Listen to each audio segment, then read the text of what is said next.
Je m'appelle Benjamin et mon histoire se trouve en page 7, c'est le premier chapitre du livre. Je m'appelle Benjamin Beckmans, j'ai 39 ans. Je suis un enfant d'immigrés. Mon père est médecin militaire, né belge et catholique à Bruxelles. Ma mère est journaliste, née juive à Etterbeek sous le statut de réfugié. Ma famille maternelle arriva en Belgique dans les années 20, fuyant les pogroms polonais à la recherche d'un avenir meilleur. À leur arrivée à Bruxelles, les hommes de ma famille portaient de sombres redingotes, le chapeau en fourrure et de larges barbes. Les femmes portaient la perruque, la jupe longue et des bas épais en toute saison. Leurs habits ont certainement dû paraître singuliers à leurs voisins, simples gens comme eux, dans le quartier de la gare du Midi. Nos traditions alimentaires nous interdisaient de manger du porc ou de simplement mélanger le lait et la viande. Impossible dès lors d'aller manger chez nos amis ou de partager un casse-croûte. Pourtant, ce n'était pas l'envie de saucisson ou de chocolat chaud qui manquait aux enfants après les parties de ballon qui rassemblaient tous les gamins de la rue du Lavoir. À la maison, on parlait yiddish, mais à l'extérieur, seul le français avait droit d'usage.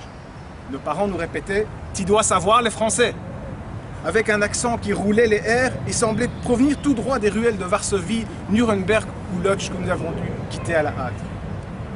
Heureusement pour nous, l'école était mixte et gratuite. Filles comme garçons, nous avons pu y découvrir et y assimiler un trésor culturel, fait de sciences et de littérature profane. Bien conscients de leur rôle, nos instituteurs se montraient des hommes extraordinaires, avides de nous faire partager leurs connaissances et de faire de nous des citoyens éclairés. Ils nous voyaient souvent arriver fatigués au cours, car tôt le matin, il fallait étudier un passage du Talmud de la Torah et le soir, il fallait aider aux corvées de la maison. C'était d'avant la guerre.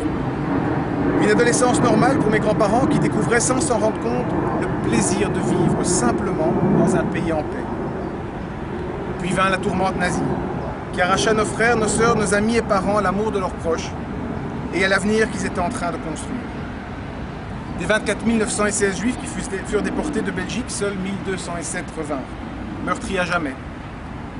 De ma famille, on ne revit jamais Tobias, Rebecca, Albert, Elazar, Léa et Hélène.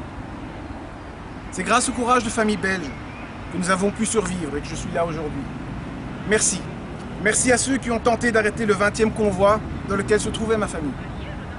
Merci à celles qui nous cachèrent, rue Villain 14 ou rue Grès, alors que d'autres nous donnèrent des papiers d'identité ou simplement de quoi nous nourrir. Merci à tous ceux qui ont simplement choisi, malgré les risques évidents, de rester debout face à la barbarie, alors que tout incitait à se coucher. Merci.